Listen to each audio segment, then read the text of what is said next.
Bismillahirrahmanirrahim. Assalamualaikum warahmatullahi wabarakatuh.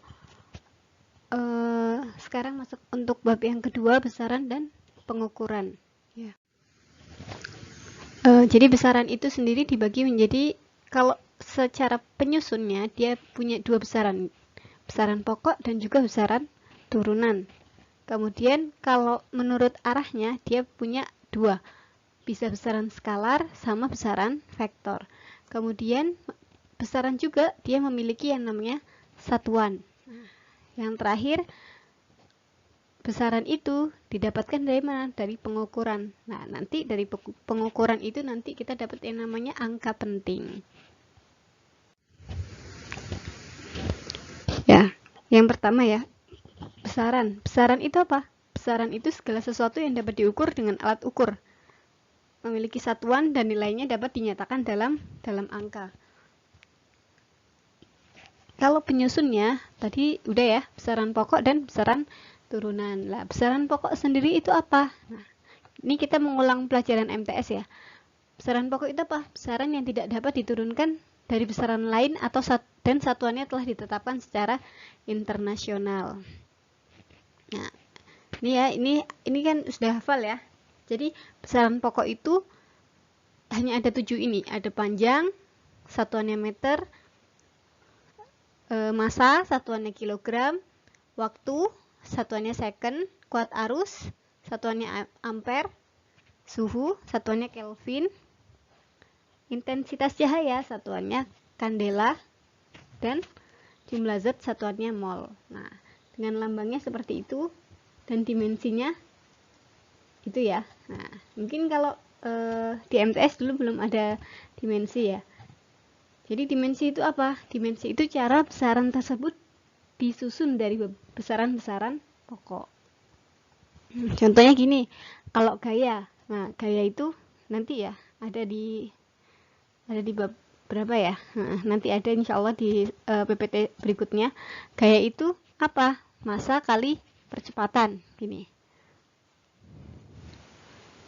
F sama dengan M kali A. Gini rumusnya. Nah, rumusnya itu gaya sama dengan massa kali percepatan. Nah, dimensinya itu dapat dari mana? Nah, dilihat dimensinya dapat dari sini. Ini M, massa satuannya apa? Itu ya, di tabel massa satuannya kilo. Nah, percepatan satuannya apa? Satuannya meter per second kuadrat. Nah, jadi, oh maaf, ini berarti 2, bukan 1. Nah, gini ya. Jadi satuannya apa nanti jadinya? Kilogram meter second negatif 2. Kenapa min 2? Min 2 itu karena dia M per S kuadrat. Jadi second kuadratnya itu ada di penyebut. Ya, kalau dia di penyebut berarti nanti ada min 2-nya, ada minnya. Lah, kemudian baru dilihat dari tabel dimensi ini. Kilo, dimensinya apa kalau kilo? Meter, M ya, M besar, nih. M besar. Nah, kemudian massa, meter, ini kan meter ya. Meter, ininya apa? Ininya long, nih long, L. Nah, second, second kan ini. Nah, dimensinya apa? T, time, nih. Nah, tapi ini ada min 2-nya. Jadi di sini ditulisin min 2. Gitu ya. Nah, untuk gampang-gampangannya nih. Kalau panjang itu kan bahasa Inggrisnya long ya. Nah, long. Nah, berarti lambangnya L besar. Nanti beda. Jangan sampai ketukar sama L kecil ya. Nanti kalau lambang L kecil nanti ada beda lagi sendiri. Massa, bahasa Inggrisnya apa? Massa juga. Nah, berarti ininya M kecil. Waktu, bahasa Inggrisnya apa? Time. Nah, berarti lambangnya T kecil. Kuat arus I. Nah, suhu, temperatur ya. Temperatur, berarti ini ya T besar. Gitu ya. Nah, itu untuk besaran pokok. Kemudian untuk yang berikutnya, besaran turunan. Nah, besaran turunan itu apa? Besaran yang satuannya diturunkan dari besaran pokok. Jadi, nah, ini ada beberapa contoh besaran turunan. Ada 10 poin ya. Ada luas, volume, kecepatan, percepatan, massa jenis, energi, usaha, gaya, daya, dan tekanan. Nah, di sini kalian kalau cara nginget-ngingetnya ya, kalau tadi di besaran pokok nih, kalau di besaran pokok itu satuannya hanya satu. Kalau panjang meter aja. Nah, kalau waktu second aja, gitu ya. Nah, kalau di sini ada dua atau lebih. Nah, contohnya meter ini ya. Contohnya meter kubik. Meter kubik itu dapat dari mana? M kali M, gitu ya. M kali M. Nah, itu meter persegi, maaf. Meter persegi. Meter kali meter. Lah, kalau meter kubik. Nah, ini ada 3. Meter kali meter kali meter. Gitu ya. Ini juga meter per sekon untuk kecepatan. Berarti meter dan sekon. Nah, itu kan ada 2. Jadi, kalau besaran turunan ini, contohnya ya, biar gampang ngapalnya. Kalau besaran turunan ini dia satuannya lebih dari 1. Kalau ini, kalau besaran pokok, satuannya hanya 1. Kalau ini, satuannya lebih dari 1. Satuannya lebih dari 1. Nah, ini juga kalau lambang ya. Kalau lambang, ini luas. Luas bahasa Inggrisnya apa? Area. Nah, makanya lambangnya apa? A besar. Nah, volume, bahasa Inggrisnya tetap volume. Nah, jadi V besar. Nah, ini bedanya apa? Kalau yang ini kecepatan, dia V-nya V kecil. Nah, soalnya kecepatan bahasa Inggrisnya apa? Velocity.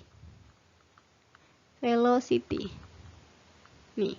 Nah, kalau percepatan apa? Akselerasi. Acceleration ya. Nah, jadi lambangnya A kecil. Nah, gitu ya. Nah, sekarang kalau tadi saya kan bilang besaran turunan satuannya lebih dari 1. Lah, sekarang kalau misalnya ada pertanyaan nih ya. Loh, ini kok gaya satuannya cuma 1, Newton. Nah, di sini kan tulisannya cuma Newton. Lah, Newton itu sebenarnya dia dari 2. Nih, dari kan gaya tadi udah ya di slide pertama tadi ya. Slide sebelumnya. F sama dengan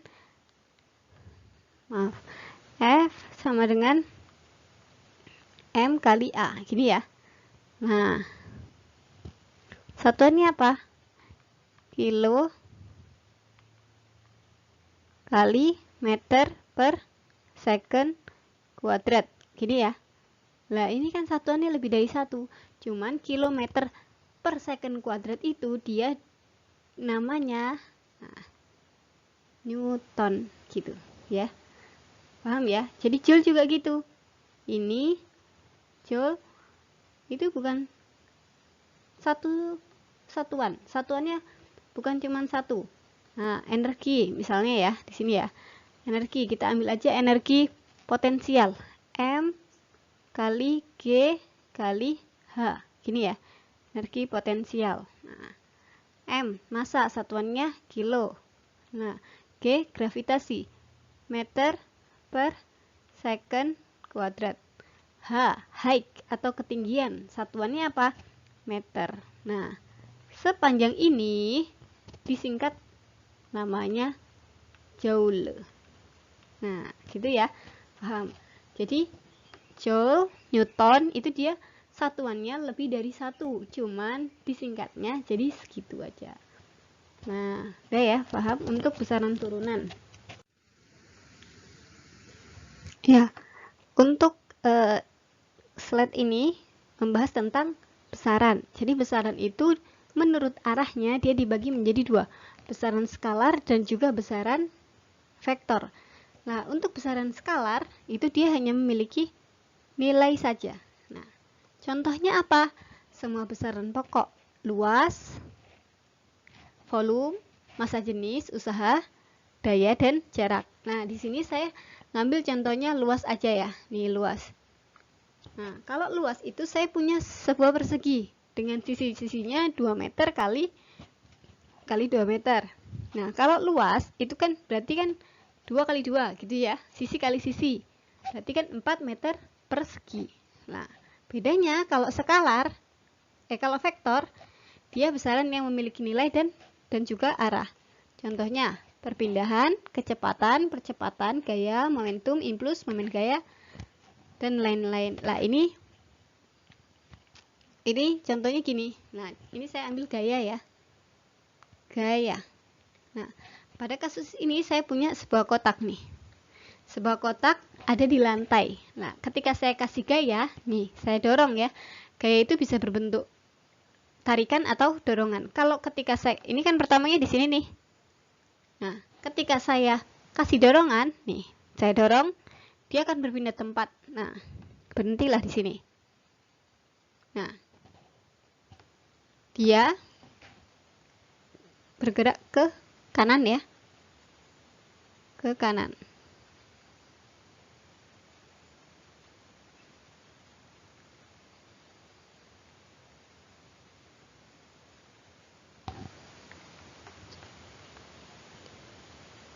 Ke kanan. Nah, yang namanya benda bergerak itu dia punya namanya percepatan ya. Punya percepatan.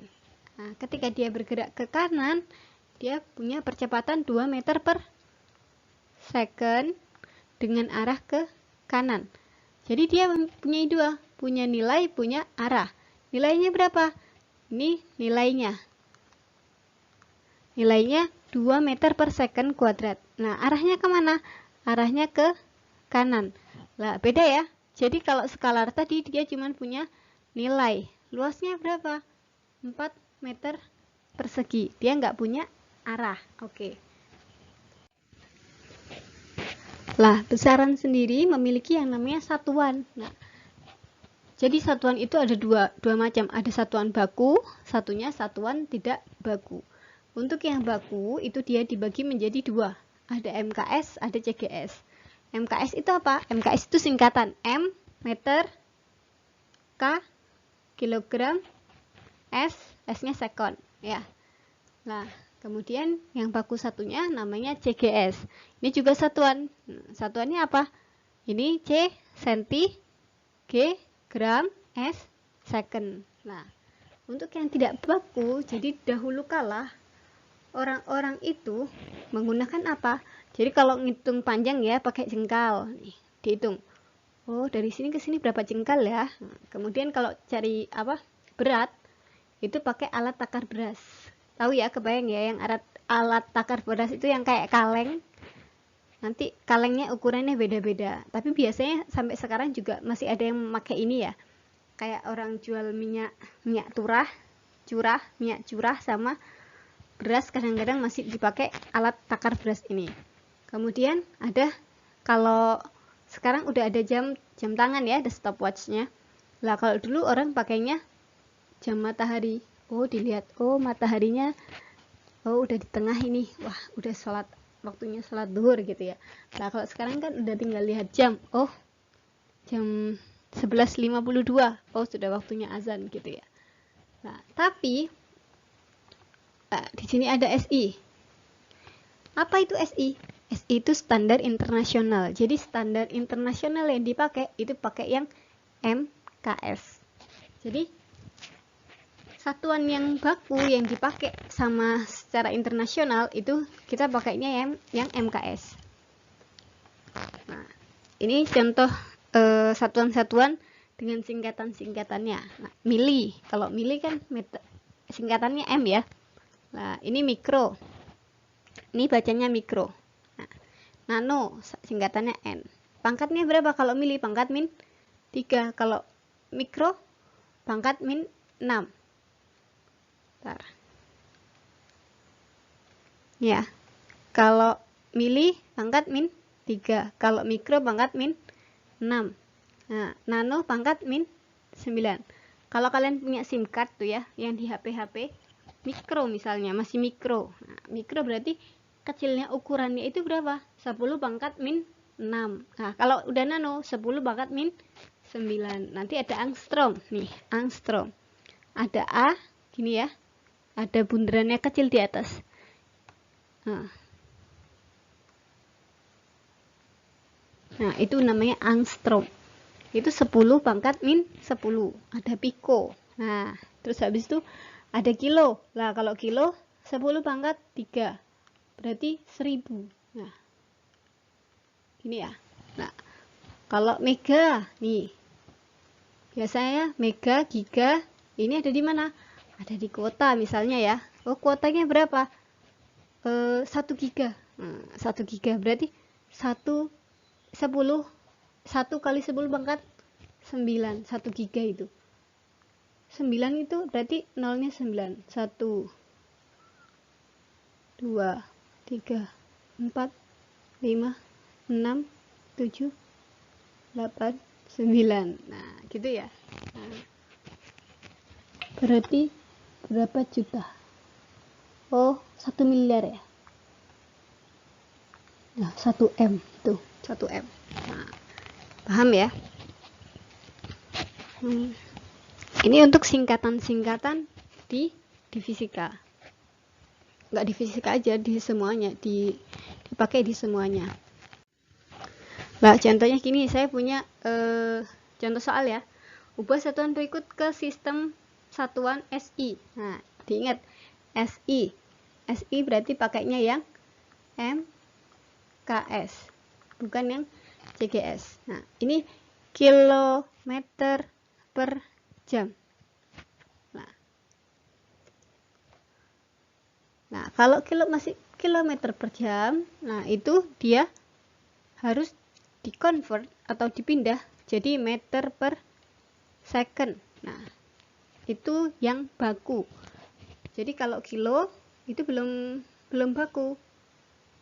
Bakunya dia pakai meter. Nah, kalau jam standar internasionalnya pakai second. Caranya gimana? Nih, 108 ini ya. 108 kali 1 kilo nih ya. 1 kilo berapa meter? 1 kilo berapa? 1 kilometer 1 kilometer berapa meter? Nah, gitu ya. Turun 3 ya. Itu kalian harus hafal itu tangga ini ya. Nah, kilometer, hektometer itu ya. Dari kilo ke meter itu turun 3, berarti kali 1000. Nah, kemudian ini 1 jam. 1 jam berapa sekon? 360. Nah, berarti 108 dikali 1000 per 3600. Jadi ini ya, ini bisa dicoret seret. Nah, ini dicoret sama ini 3, berarti 30 meter per second. Berarti 108 km per jam itu sama dengan 30 meter per second.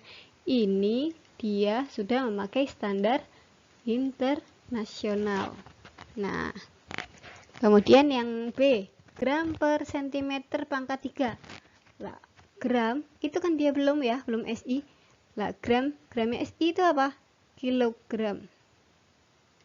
Nah, MKS ya, meter, kilogram, second gitu ya. Meter, kilogram sama second. Nah, ini juga gitu. 1 gram berapa kilogram? Naik 3, berarti 10 min 3 gitu ya. Kemudian dari sentimeter pangkat 3 ke meter pangkat 3, naiknya berapa? Naiknya 2. Nah, naiknya 2 ini ya. 1 cm pangkat 3 sama dengan berapa? Meter pangkat 3. Naiknya 2. Tapi sekali naik dibaginya 1000. Lah, naik 2 kali berarti 10 pangkat min 6. Gitu ya. 10 pangkat min 6. Lah, ini kan gini. 10 pangkat min 3 per 10 pangkat min 6 itu sama kayak gini. 1 per 1000 dibagi 1 per 1 juta.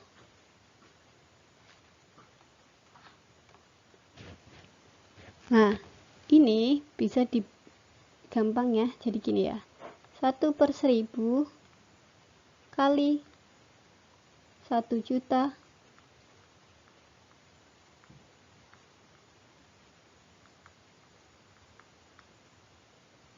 kurang 1 nih. 1 juta per 1. Dibalik ya. Ini tinggal dicoret, ini dicoret. Sisanya kali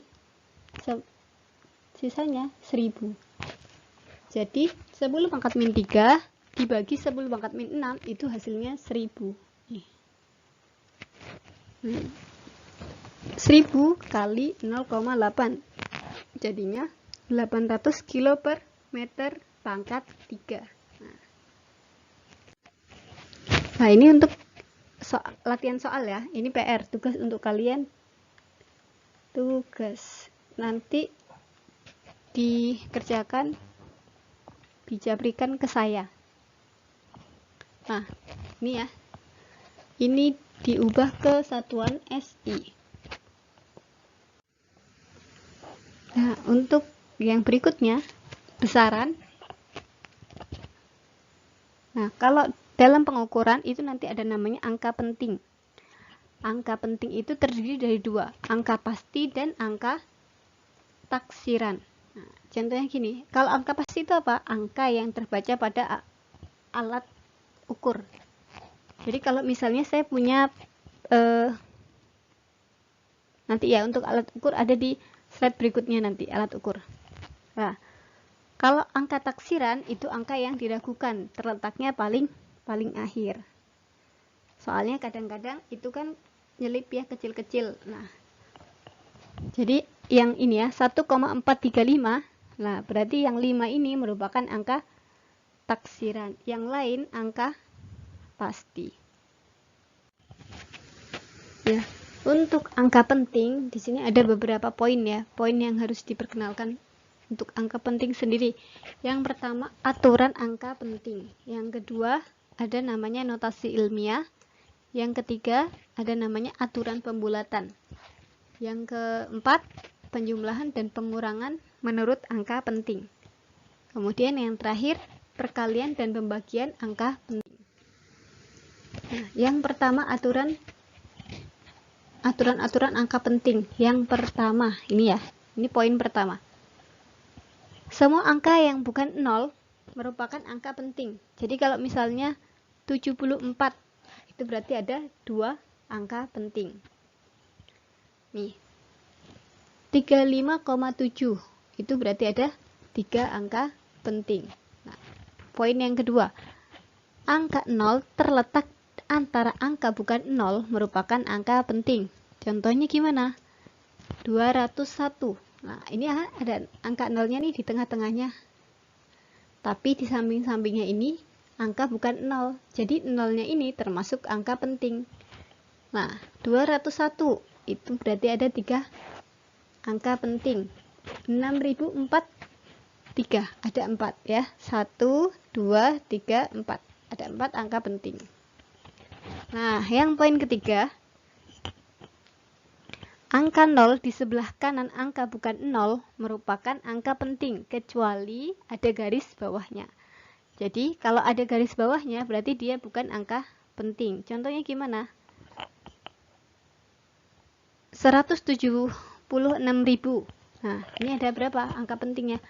Ada 1, 2, 3, 4, 5, 6. Ada 6 angka penting. Lah, kecuali kalau gini. Ada 1.365.000. Nah, tapi ini untuk 0 yang tengah itu ada garis bawahnya. Jadi 1, 2, 3, 4, 5. Ini nggak dihitung ya. Nah, 6. Berarti ada 6 angka penting. Yang keempat, angka 0 pada angka desimal di sebelah kiri itu bukan angka penting. Contohnya gimana?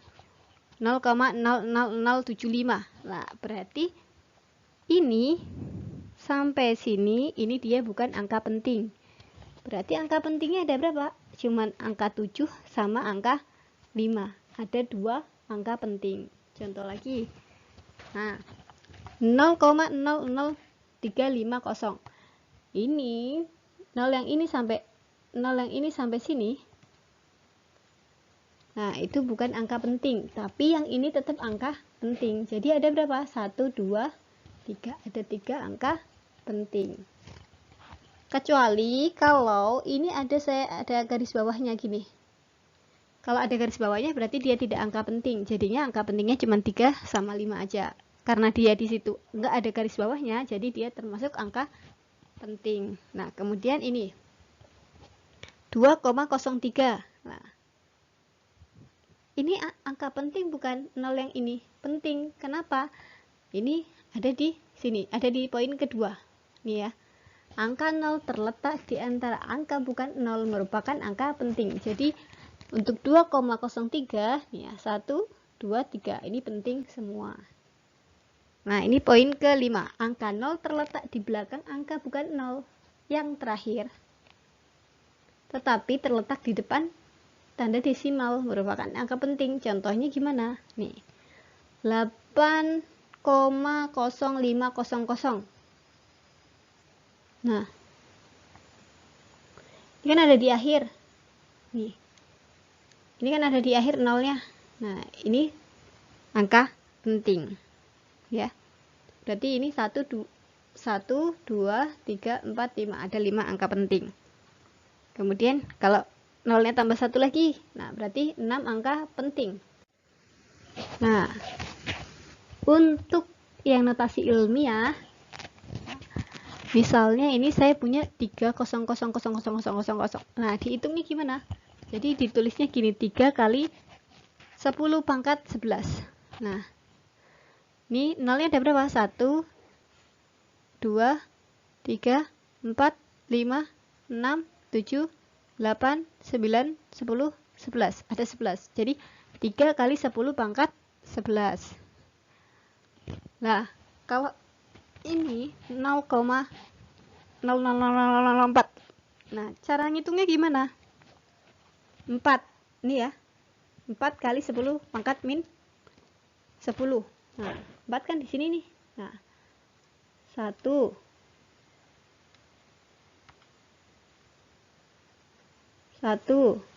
2, 3, 4, 5, 6, 7, 8, 9, 10, 11. Oh, maaf, ini berarti pangkat min 11.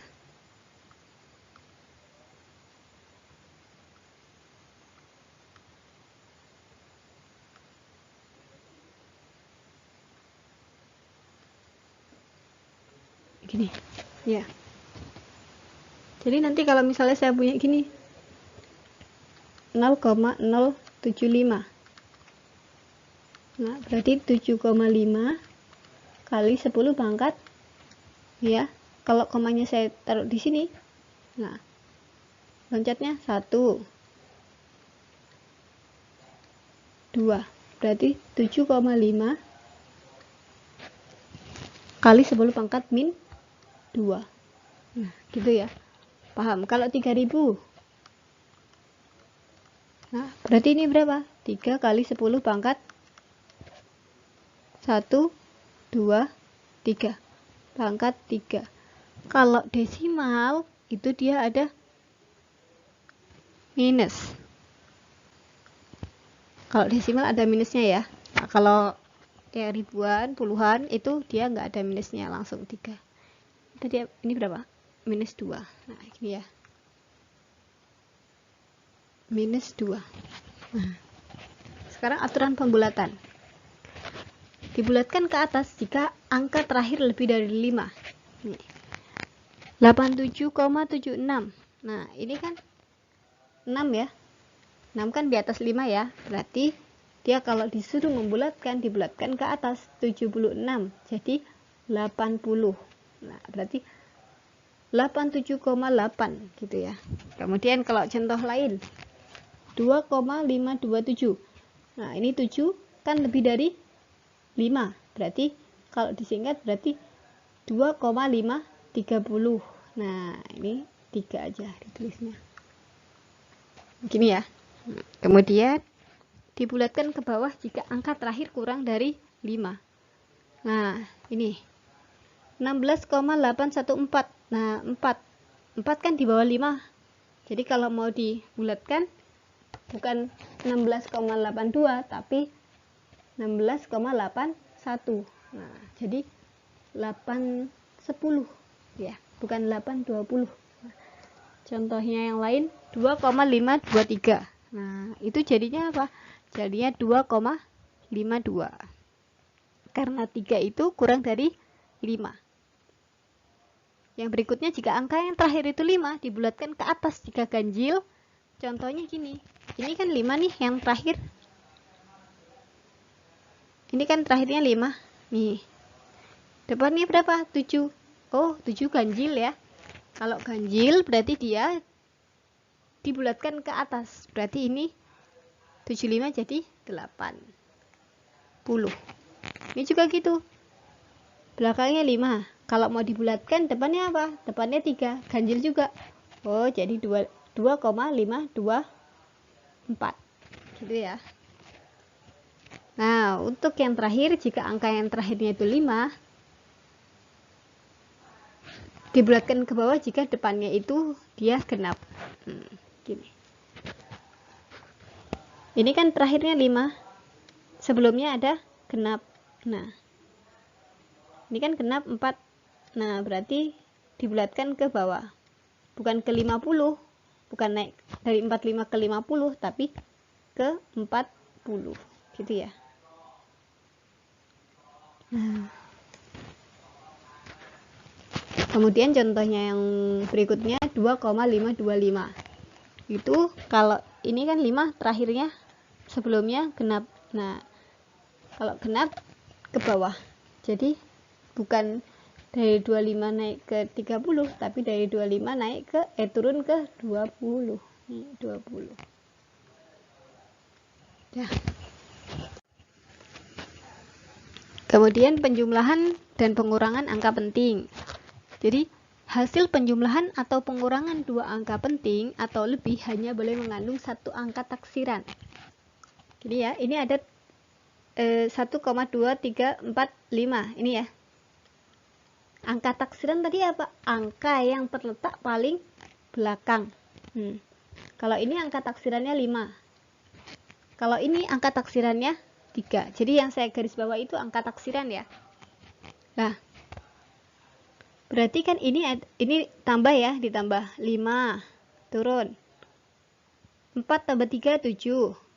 3 tambah 2, 5. 2 tambah 1, 3. 1 tambah 0, 1. Ini ya. Lah, di sini ada dua angka taksiran. 5-nya turun, ini juga kan 3 kan angka taksiran tadi. Jadi 75. 75 ini ada dua angka taksiran. Lah, yang boleh itu hanya satu angka taksiran. Jadi yang 5-nya, nah yang 5-nya itu dia berarti ini harus dibulatkan. Nah, dibulatkannya kemana? Kalau terakhirnya 5, depannya ganjil, berarti dinaikkan ke atas. Nah, jadinya 4 angka penting. 1,358.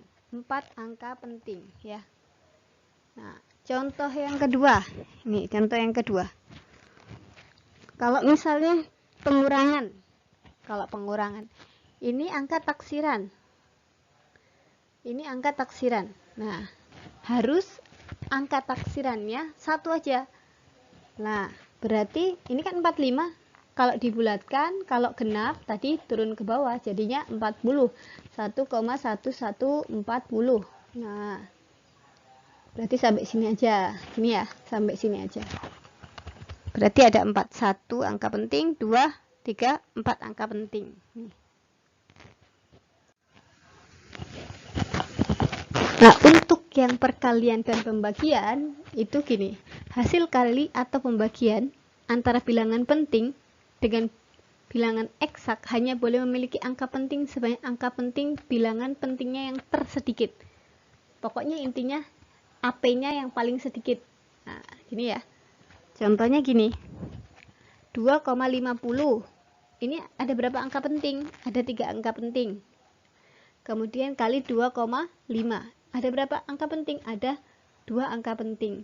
Ini ada 3 angka penting sama 2 angka penting. Yang paling sedikit mana? 2. Nah, berarti nanti hasilnya harus hanya 2 angka penting ya. Ini harus 2 AP nih. Hasilnya harus 2 angka penting. Kan hasilnya 6,250. Itu berapa angka penting? 1, 2, 3, 4. Ada 4 AP. Nah, ini kan 4 AP. Itu hanya bisa dipakai hanya 2 AP. Berarti otomatis yang ini 0 dicoret ya. Nah, tinggal 25. 25 itu depannya genap. Jadi tetap 6,2. Kalau depannya genap, pembulatannya diturunkan ya. Nah, kemudian kalau pembagian juga gitu. 196. 196 itu ada berapa AP? Ada 3 AP. Dibagi 16. 16 itu berapa AP? 2 AP. Lah, hasilnya itu nanti berarti dia harus 2 AP. Yang paling 3 sama 2 itu kan lebih kecil 2. Berarti harus 2 AP hasilnya ya. Nah, padahal kalau di 196 dibagi 16 itu hasilnya 12,25. Ini ada berapa AP? Ini ada 4 AP. Nah, karena dia 4 AP tapi harus 2 AP, gimana caranya? Ya udah. Nah, tinggal dibulatkan. Bulatkannya sisa 12. Gitu ya, paham? Nah, ini untuk latihan soal. Nah, tugas juga. Silakan nanti dikumpulkan ke saya tugasnya. Di kertas, di jari. Nah, ini untuk pengukuran.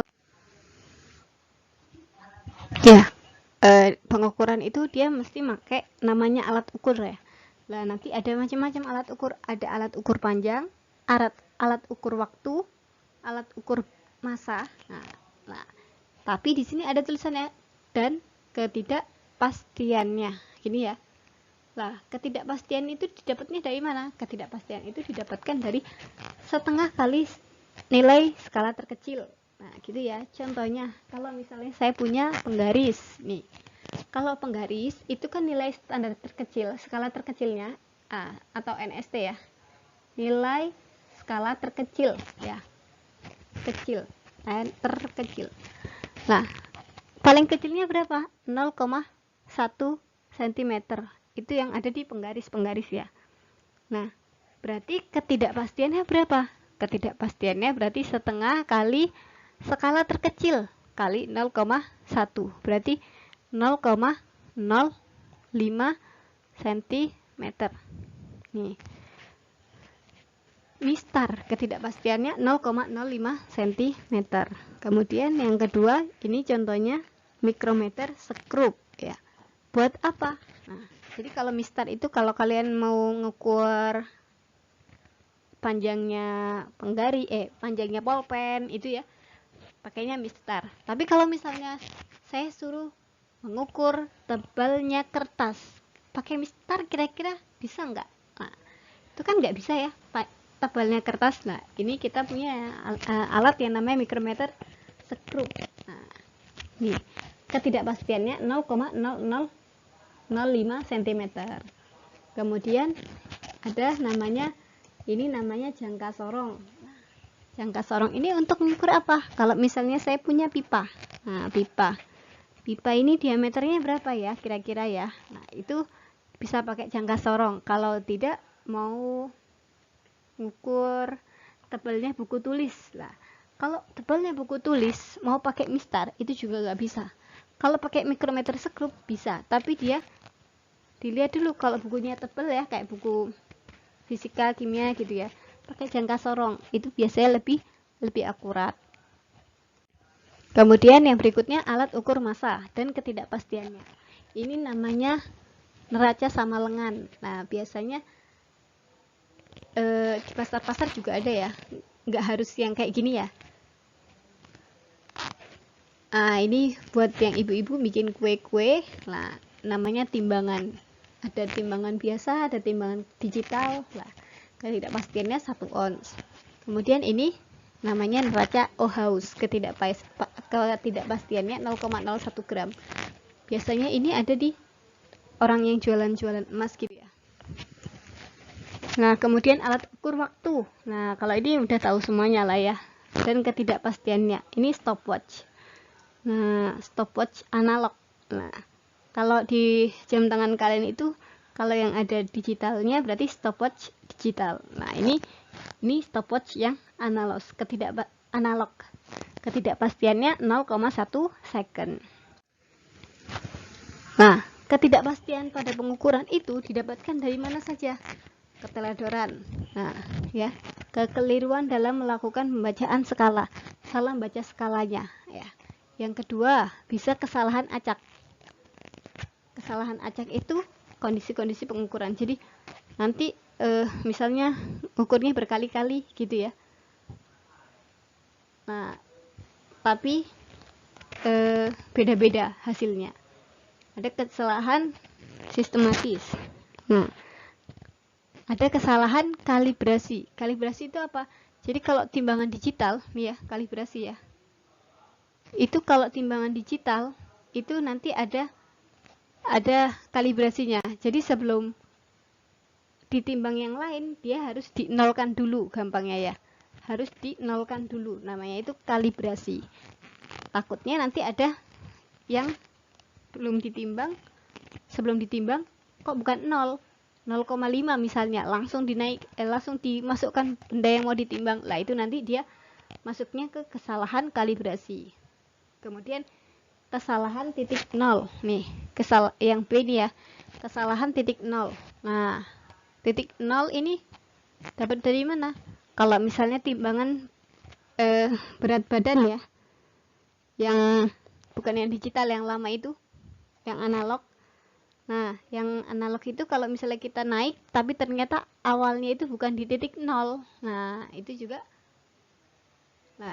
nanti kesalahan titik 0. Kesalahan komponen lain, misalnya kecampur apa, kita mau timbang ternyata di situ masih pakai saku. Di sakunya ada HP-nya, ada uang licik-licik banyak ya. Nah, kemudian kesalahan paralaks. Nah, kesalahan paralaks ini karena penglihatan. Jadi sebenarnya ketidakpastian dalam pengukuran itu dia banyak faktornya. Nah, ini untuk contoh pengukuran menggunakan jangka sorong. Nah, berapakah hasil pengukuran jangka sorong di samping? Jadi ketika ini diperbesar, nah ada di sini. Di sini ada dua. Ada ini yang dibesar ini namanya skala utama. Yang dikecil-kecil ini ada skala nonius. Ini ya. Jadi yang atas ini ya, yang atas ini skala utama, yang bawah skala nonius. Nah, ini caranya gimana? Nih, hasil pengukurannya skala utama ditambah skala nonius. 3,1 didapat dari mana? Ini 0. Nolnya ini yang skala nonius, dia mulainya di sini. Gini ya, dari sini. Ini baru 3,1. Belum 3,2. Lah, diambilnya yang 3,1. Jadi di sini tulisannya 3,1 cm ya.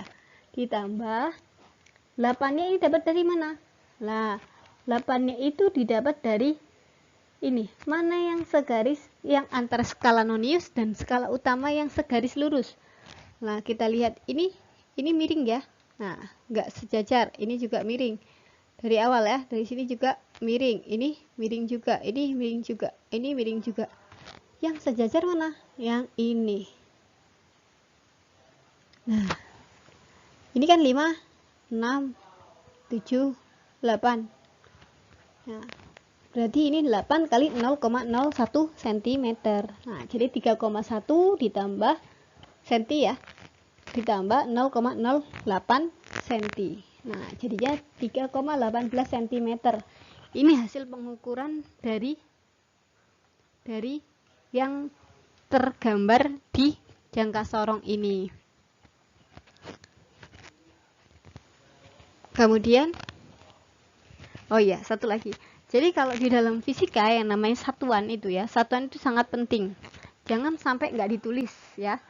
Kalau nggak ditulis itu salah besar, kesalahan besar. Kenapa? Misalnya nih, saya ngukur pakai jangka sorong tebalnya spidol ya. Ternyata tebalnya spidol itu 3,18 cm. Kalau misalnya sentimeternya ini tidak saya tulis ya, kalau orang anggapnya meter gimana? Ya kalau dia tahu. Kalau saya itu ngukurnya tebalnya spidol. Lah, nanti kalau dia dikiranya 3,18 mm. Lah kan itu juga jauh ya. Nah, jadi yang namanya satuan dalam fisika itu sangat penting.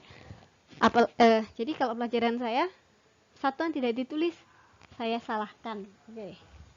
Yang kedua, ini gambar dari mikrometer sekrup. Nah, berapakah hasil pengukuran dengan mikrometer sekrup di samping? Nah, gitu ya. Ini juga gitu, dia punya yang namanya skala utama. Ini skala utama ya. Yang ini skala nonius. Nah, sama. Hasil pengukuran, nah, skala utama. Jadi kalau ini kan 0. Ini 0 ya. 1, 2, 3, 4. Yang di tengah-tengah ini kan berarti kan 0,5. Yang ini 1,5. Ini 0,5 ya. Nah, ini berarti 2,5. Ini ya. Berarti yang pas di sini sebelum ketemu skala yang di sini ini berapa? 4,5 sebelum dia ketemu dengan skala nonius. Nah, ini 46. Berarti yang segaris ini berapa? Ini 45 ya. Ya, berarti yang segaris 46. Nah, berarti 4,5 mm ditambah 46 kali 0,01 mm. Maaf, ini ada milimeter. Salah nih.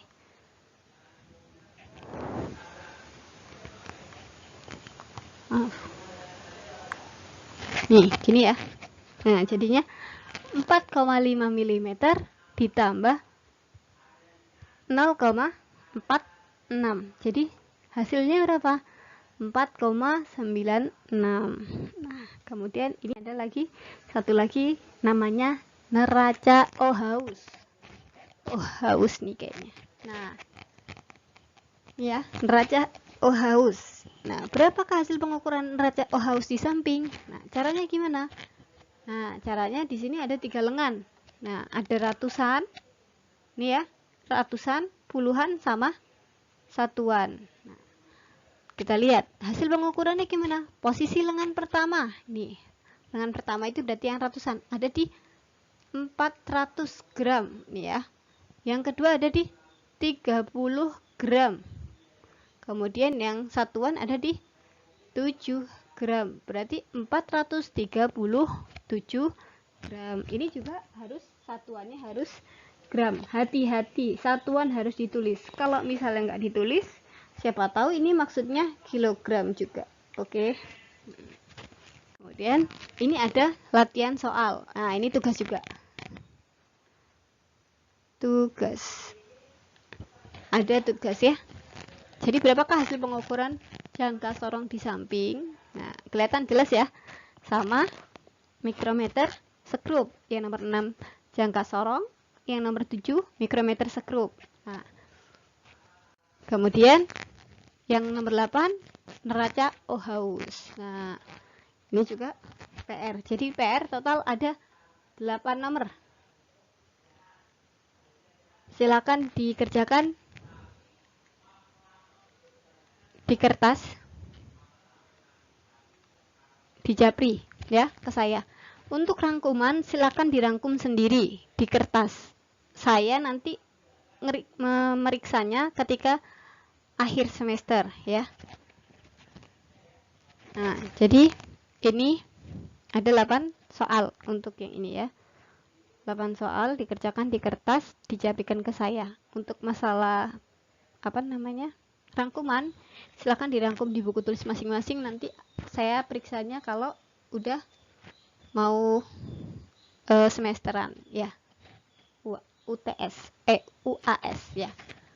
Baik, sampai di sini saja. Assalamualaikum warahmatullahi wabarakatuh.